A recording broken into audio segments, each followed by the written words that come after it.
Hello and welcome back to the course on Introduction to Solid-State Physics.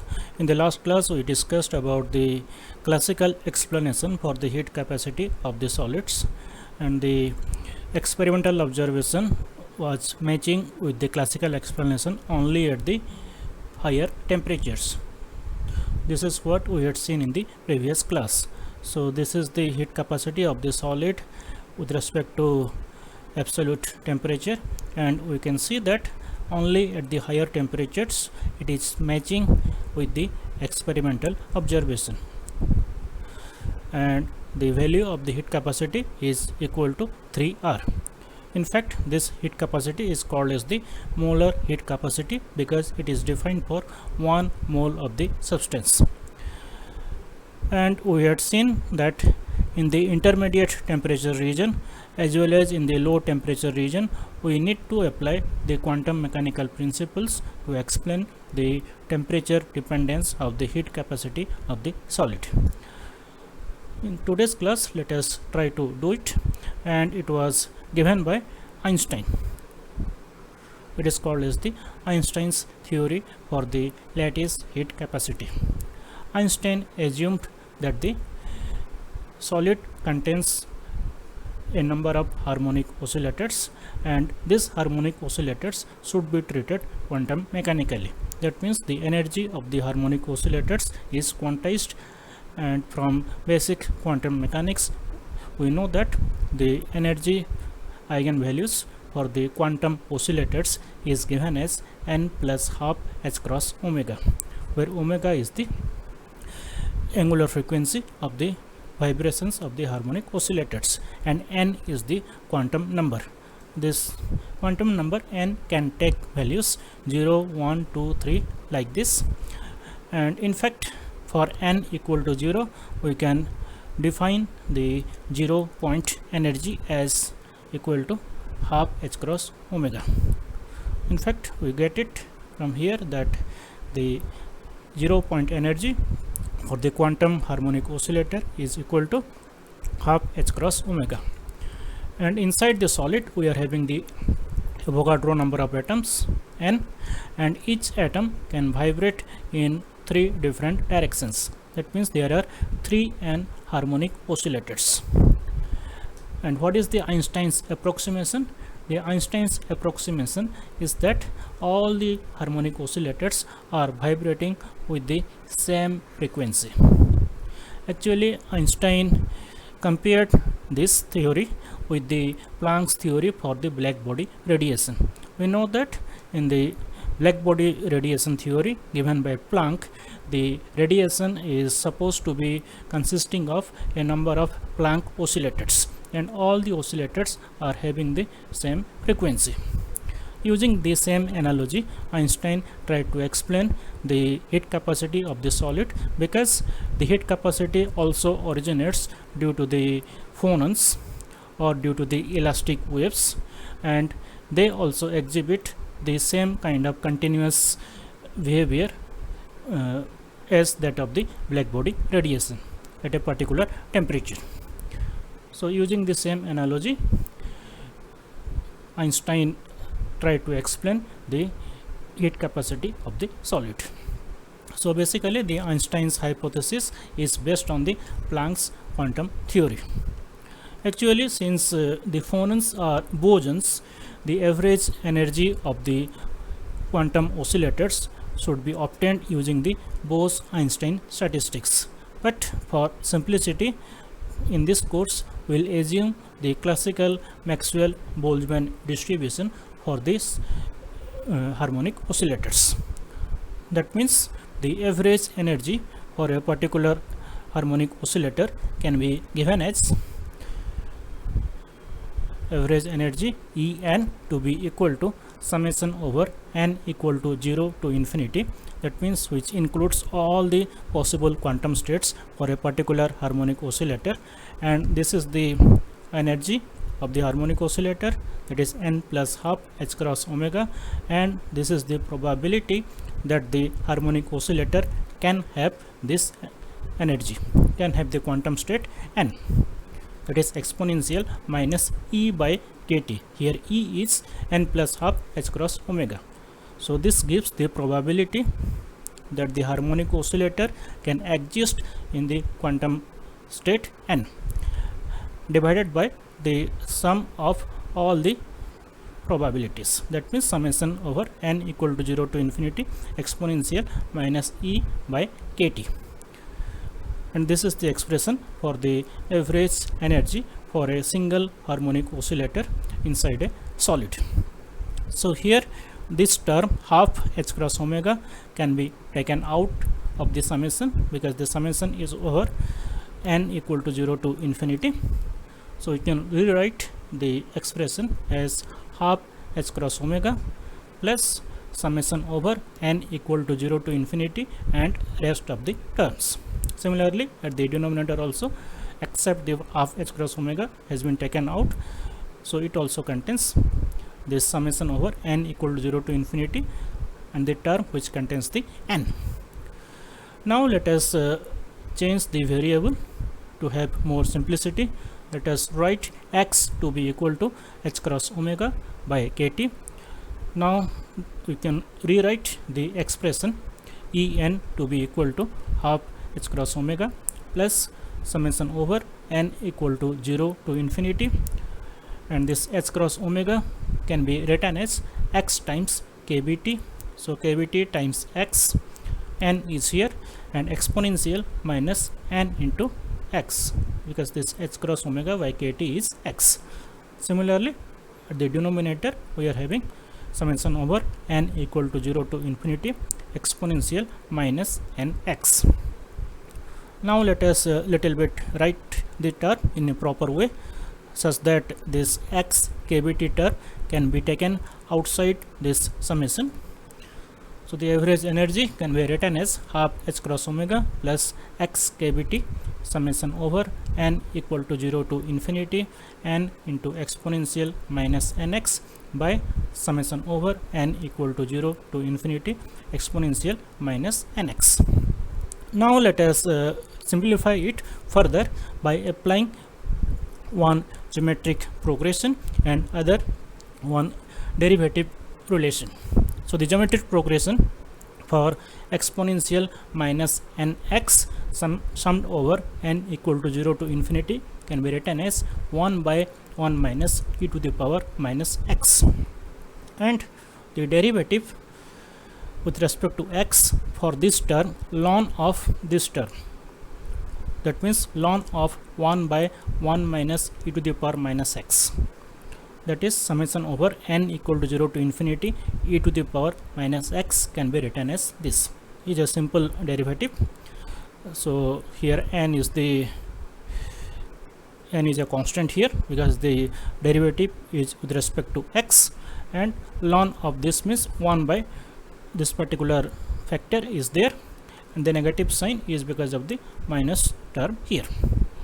Now using these two relations, we can rewrite the average energy for a single harmonic oscillator as this half h cross omega minus d by dx. So here this factor is coming here, so this particular term can be identified here.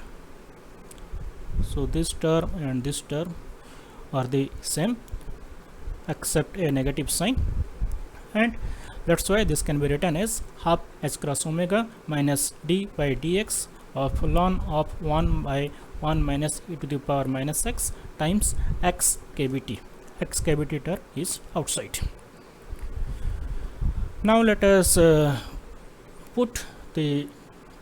rewrite it in proper way. So En is equal to half h cross omega kbt into x by e to the power x minus 1. So here the numerator and the denominator are multiplied with e to the power x, then we can get this particular expression. So now let us rewrite x as h cross omega by kt. So the average energy for a single harmonic oscillator can be written as En is equal to half h cross omega plus kBt times h cross omega by kt by e to the power h cross omega by kt minus 1.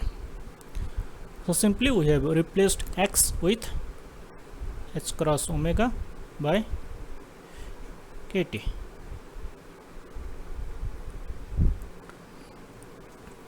And we can write it as half h cross omega, because this kt and this kt get cancelled out, so it is half h cross omega plus h cross omega by e to the power h cross omega by kt minus 1.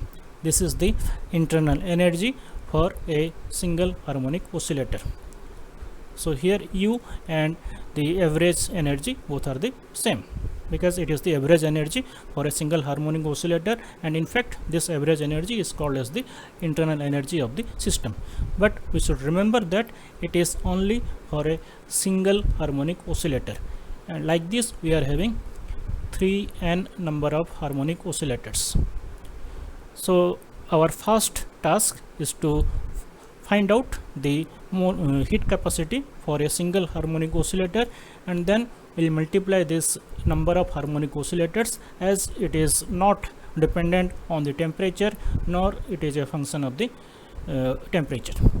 Okay, so let us try to find out the heat capacity corresponding to a single harmonic oscillator. Then simply we'll multiply the result with this 3n factor to get the molar heat capacity of the solid. So the heat capacity for a single harmonic oscillator can be given as the first derivative of this internal energy with respect to temperature at a constant volume. So here this term doesn't contain any temperature dependence, so this term, for this term the derivative is going to be 0. Only this term is going to be there for the temperature derivative.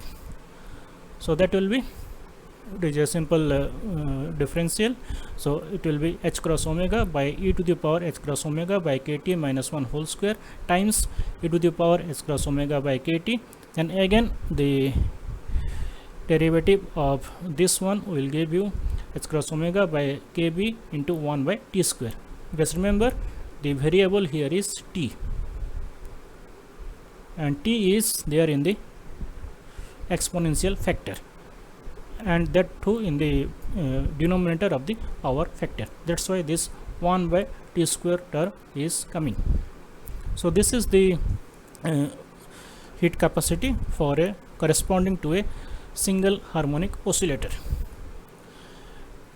In fact we can rewrite it in a proper way, because there are two h cross omega terms here. So this can be written as kb times h cross omega by kt whole square. There is a kb term here, so we are writing this kbt together as whole square, and another kb we are multiplying in the numerator. So it is kb times h cross omega by kbt whole square times e to the power h cross omega by kt divided by e to the power h cross omega by kt minus 1 whole square. So this one is the heat capacity corresponding to a single harmonic oscillator, and since there are 3n harmonic oscillator, so CV can be written as 3n kb times this particular factor, and this is the molar heat capacity of the solid, where n, the capital N, is the Avogadro number. Now let us see what happens at high temperature.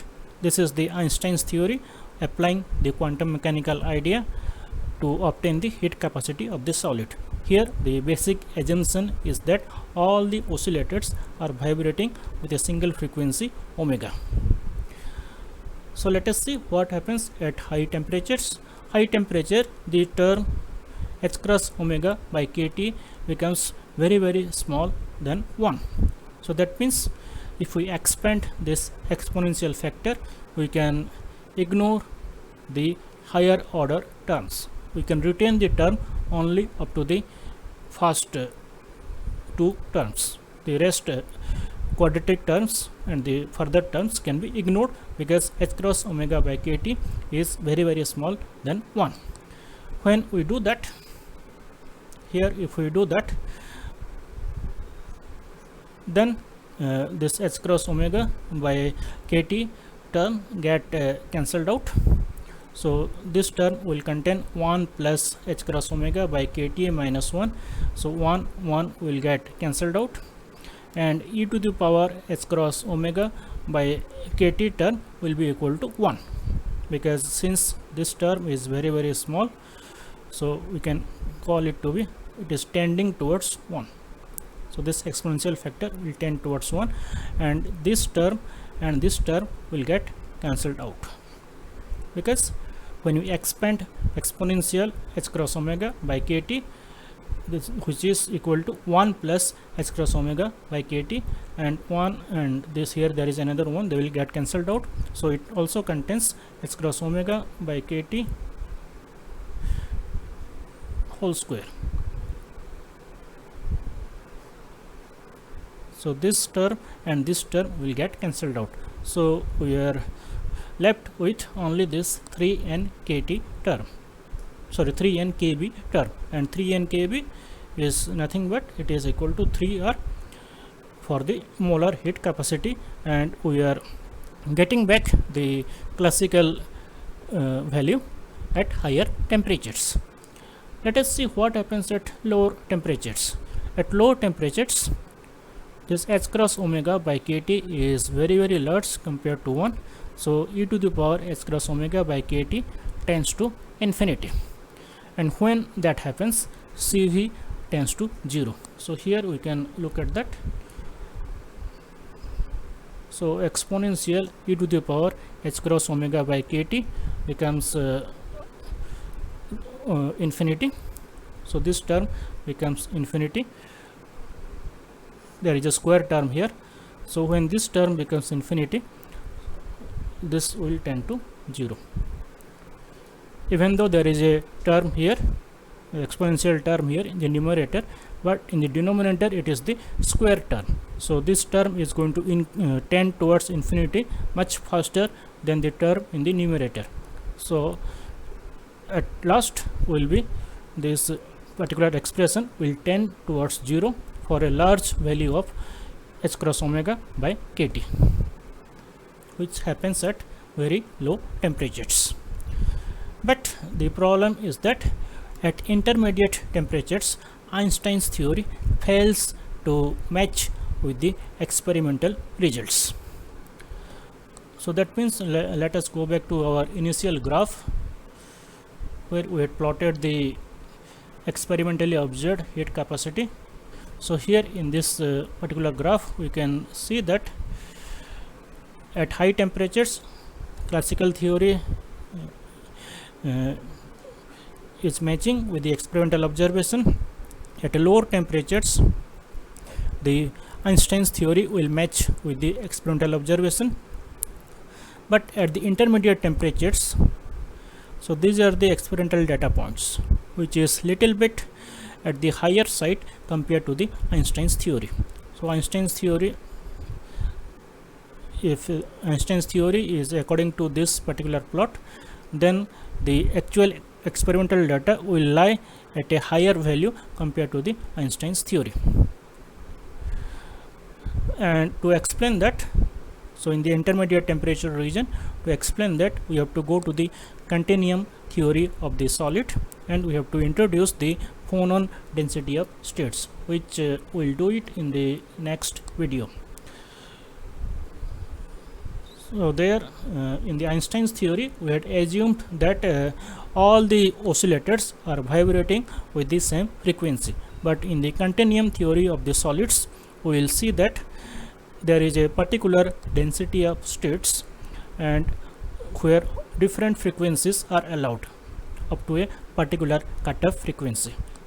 So all the frequencies are allowed up to a particular cutoff frequency, and this idea was prescribed by Debye, and this Debye theory of the solids will be discussing in the next video.